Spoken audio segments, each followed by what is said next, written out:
Hello বন্ধুরা, টিনিমিনি village Barbie চ্যানেলের আরেকটি নতুন ভিডিওতে তোমাদের সবাইকে ওয়েলকাম। তো বন্ধুরা, তোমরা তো দেখতেই পাচ্ছ এটা রাধার ননদ, কিন্তু তারা জঙ্গলের মধ্যে দাঁড়িয়ে মাথায় এক বোঝা কাঠ নিয়ে কি করছে? তবে কি রাধারা জঙ্গলে কাঠ কুড়োতে এসছে? তো সেটা জানতে হলে ভিডিওটি স্কিপ না করে দেখতে থাকো। তো চলো দেখি কি করে রাধারা।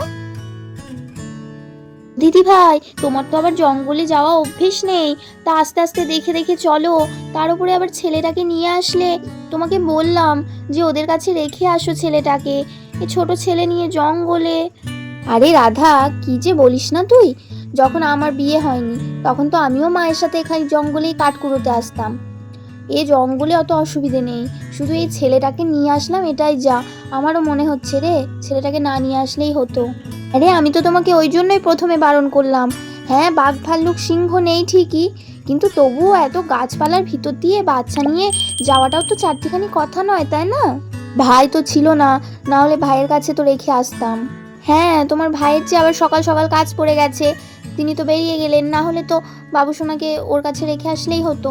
হ্যাঁ, আবার তোর নিয়ে ওদের কাছে রেখে আসবো, তা ওরাও আবার ছোট মানুষ।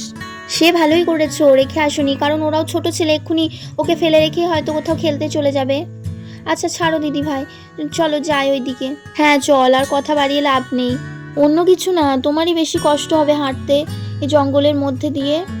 আমি বলছি যে আমাকে দাও না, তুমি খালি বলছো আমি পারবো, তুই চ তুই চ। না রে না, ওই তো একটুখানি চেহারা, ঠিক পারবো, চল। ছেলেটারও হয়রানি গো দিদি ভাই, সেই কোন সকালে খেয়েছে বলো তো, ওরও তো খিদে পাবে না। কই দেখি, বলে বাবালে পেটটা একেবারে পড়ে আছে, খুব খিদে পেয়েছে না বাবা? আমারও তাই মনে হচ্ছে রে, খিদে পেয়েছে ছেলেটার। কি বাবুসোনা, তোমার খুব খিদে পেয়েছে? আচ্ছা চলো, আর দেরি করবো না, ওইখানে কোথাও একটু বসবো, দিয়ে তুমি একটু দুধু খেয়ে নেবে। হ্যাঁ চলো সোনা চলো। কি কি হয়েছে, কি হয়েছে? কান্না পাচ্ছে, খিদে পেয়েছে? ওলে বাবালে খিদে অত কাঁদতে হবে না, না চলো চলো। ও দিদি ভাই, চলো গো চলো, ছেলেটা একেবারে খিদেই ছটফট করছে। হ্যাঁ ঠিকই বলেছিস, চল কোথাও একটা ওই গাছের ছায়ার নিচে বসে একটু দুধ খাইয়ে নেব। হ্যাঁ হ্যাঁ তাই হবে, চলো চলো তাড়াতাড়ি চলো। আর এই বলে তো রাধার ননদ আবার যেতে শুরু করে জঙ্গলের দিকে।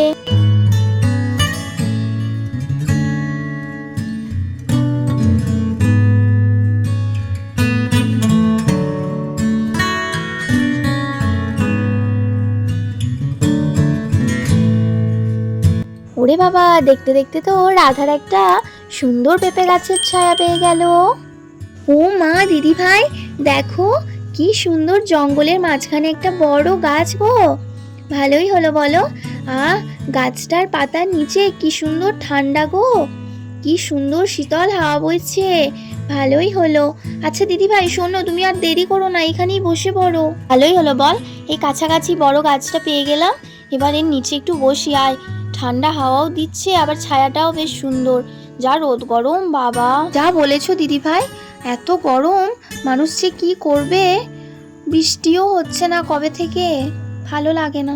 ছেলেটা তো আমার একেবারে কেঁদেই অস্থির হয়ে গেল রে। বসি তাড়াতাড়ি, বসে ছেলেটাকে আগে একটু দুধ খাওয়াই। হ্যাঁ দিদি ভাই, তাড়াতাড়ি বসো, তুমি আগে বসো, বসে একটু ছেলেটাকে দুধ খাওয়াও দেখি। আমারই ভুল রে, কেন যে ছেলেটাকে কষ্ট দিতে নিয়ে আসলাম। আরে দিদি ভাই ছাড়ো না, বারবার বলে কি হবে বলো তো, ভুল যখন হয়ে গেছে আর তো ফিরবে না। হ্যাঁ সেই ঠিকই বলেছিস, এখন তুমি আগে বসো, দিয়ে ছেলেটাকে একটু খাওয়াও দেখি। বলতে না বলতেই রাধার ননদ তো গাছের ছায়া নিচে বসে পড়লো বাচ্চাটাকে দুধ খাওয়ানোর জন্য।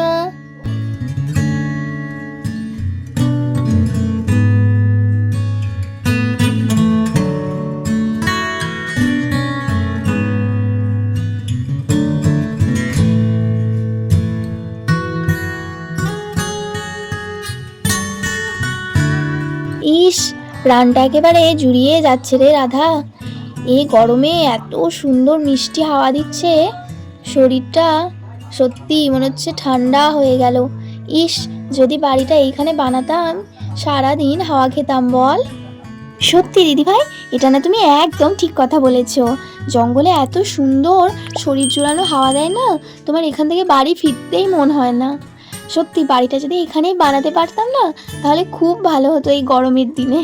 কিন্তু দুঃখের বিষয়, সেটা তো আর সম্ভব নয়। সেই তো। দেখ না, আমার চক্করে পড়ে তোরও কত দেরি হচ্ছে বলতো। বাবু সোনাকে দুধ খাওয়াতে গিয়ে কত দেরি হচ্ছে, এতক্ষণ তোর কাঠ কুড়োনো হয়ে যেত। কি আর করবি, আমাকে নিয়ে এসেছিস, এখন ভোগ। তুমি কি ভাবছো যে তোমার সাথে এসেছি বলে বসলাম? আমি একা আসলে বসি না, আমি একা আসলেও একটু বসি, তারপরে কাঠ কুড়োই। হাওয়া একটু আমাকে খেতেই হয় জঙ্গলে এসে। আর এইভাবে তো রাধার ননদ ছেলেকে দুধ খাওয়াতে খাওয়াতে গল্প করতে লাগলো। কই রে, কই কই কই আমাদের বাবুসোনা তো কই? হ্যাঁ, দুধু খেয়ে পেট ভরেছে তো তোমার, নাকি এখনো খালি খালি আছে? মা তোমাকে জঙ্গল নিয়ে এসেছে বাবা, তোমার খুব কষ্ট হচ্ছে, তোমার খুব খিদে পেয়েছিল না বাবা? মাটা খুব দুষ্টু বাবা, তাই না? মাটাকে বকে দেবো, দেখো না, বকে দেবো। কই কুকি, কুকি বাবুসোনা কই?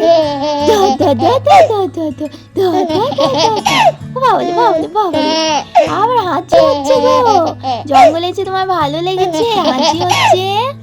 তুমি দুটো কাঠ কুড়োবে নাকি? হ্যাঁ, আমাদের সাথে মাথায় করে করে কাঠ বয়ে নিয়ে যাবে নাকি? কি গো, হ্যাঁ? আর এইভাবে তো আমাদের রাধা বাবুসোনাকে কোলে নিয়ে আদর করতে থাকে। অনেক হয়েছে নে, এখন ছাড়, ওকে আদর করা বাদ দে। চল, আবার বাড়ি ফিরতে হবে তো, বাড়ি ফিরে আবার স্নান করে তোকে রান্না চাপাতে হবে, বেলা হয়ে যাবে অনেক। চল চল চল, কই দে ওকে, আমার কোলে দে।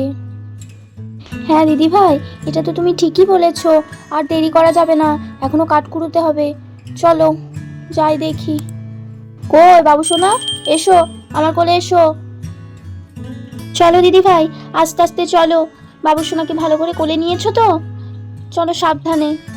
আর এই বলে তো রাধার ননদ আস্তে আস্তে জঙ্গলের পথে আবার চলতে শুরু করে।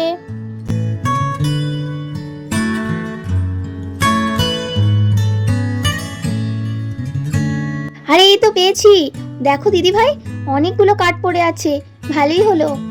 যাক, আর বেশি দূরে যেতে হলো না, এখানে অনেকগুলো কাঠ পেয়ে গেছি। আচ্ছা দিদি ভাই শোনো, আমি তাহলে চটজলদি কাঠগুলো কুড়িয়ে নিই, তুমি তাহলে ওই পাশটায় গিয়ে বাবুসোনাকে নিয়ে একটু দাঁড়াও। হ্যাঁ আচ্ছা বেশ, আমি বাবুসোনাকে নিয়ে তাহলে পাশে দাঁড়াই, তুই তাহলে তাড়াতাড়ি কুড়িয়ে নে কাঠগুলো, আবার তো বাড়িও ফিরতে হবে না, অনেকটা পথ। হ্যাঁ দিদি ভাই, আমি এই তো তাড়াতাড়ি করে কুড়িয়ে নেবো, দেখো না। আর এই বলে তো রাধার ননদ বাবুসোনাকে কোলে নিয়ে পাশে দাঁড়িয়ে থাকে, আর রাধা আস্তে আস্তে কাঠগুলো সব কুড়োতে থাকে। কাঠগুলো আজকে বেশ লম্বা লম্বা, ভালোই হলো। কেউ আসার আগে তাড়াতাড়ি সব কাঠগুলো কুড়িয়ে নিই, আজকে না আমার ভাগ্যটা খুব ভালো, এত ভালো ভালো কি বড় বড় কাঠ, অনেক কাঠ আছে। যাক, এখন কুড়িয়ে নিয়ে গেলে অনেক দিন আর আসতে হবে না। আর দিদি ভাই ওদিকে আমার জন্য কতক্ষণ ছেলেটাকে নিয়ে দাঁড়িয়ে থাকবে, তাড়াতাড়ি করতে হবে। যাক, সব কুড়িয়ে একেবারে টাইট করে বেঁধে নিয়েছি, যাতে আলগা না হয়ে যায়, নয়তো আবার রাস্তায় সমস্যা হবে।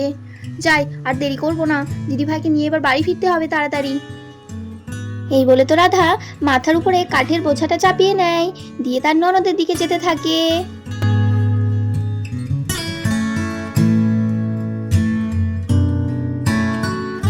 দিদি ভাই, ও দিদি ভাই, চলো চলো, আমি মাথায় বোঝা বেঁধে নিয়েছি, আর দেরি করব না, চলো, অনেক বেলা হয়ে গেছে। ও তোর হয়ে গেছে, আচ্ছা চল। এমা, বোঝাটা তো দেখে মনে হচ্ছে খুব ভারী হয়েছে, অনেকগুলো কাঠ আছে, তা তুই পারবি তো একা একা এতটা রাস্তা মাথায় করে নিয়ে যেতে? হ্যাঁ গো দিদি ভাই, হ্যাঁ, আমারও সব অভ্যেস আছে, আমি পারবো, দেখো তো ড্যাং ড্যাং করে নিয়ে চলে যাব। তুমি শুধু ছেলেটাকে ভালো করে কোলে নিও, অনেকটা রাস্তা তো। হ্যাঁ রে, সে বাবুসোনাকে আমি ভালো করে কোলে নিয়েছি, কিন্তু আমার তো তোকে দেখে টেনশন হচ্ছে, তুই এই এতটা রাস্তা, এই ভারী বোঝা। আরে না গো না, কিচ্ছু ভারী নেই, চলো চলো তুমি চলো। আর এই বলে তো রাধার ননদ বাড়ির পথে হাঁটা দেয়।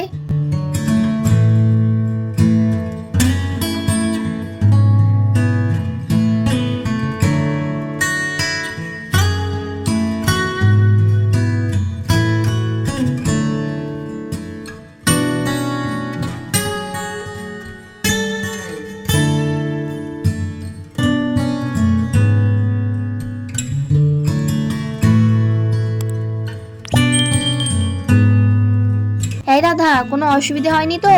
তাহলে বল, একটু দাঁড়াই কেন, একটু বস বোঝাটা নামিয়ে। না গো দিদি ভাই, কোনো অসুবিধা হয়নি, চলো, আর দাঁড়াতে হবে না, আবার দাঁড়াতে গেলে দেরি হবে। সে একটু দেরি হলেই বার, একটু বসবি তো বস। কেন? না না, বসবো না, চলো চলো, কিছু অসুবিধা হয়নি। আচ্ছা তাহলে চল, বসবি না যখন। আর এই বলে তো রাধার ননদ আবার হাঁটা দেয়। বন্ধুরা, আজকে এখানেই শেষ। আবার পরের দিন দেখা হবে নতুন ভিডিও নিয়ে। আজকের ভিডিওটি ভালো লাগলে অবশ্যই লাইক দিও, আর নতুন নতুন ভিডিও দেখার জন্য আমার চ্যানেলটিকে সাবস্ক্রাইব করে আমার পাশে থেকো। সবাই খুব ভালো থেকো, সুস্থ থেকো, অনেক ভালোবাসা নিও, টাটা।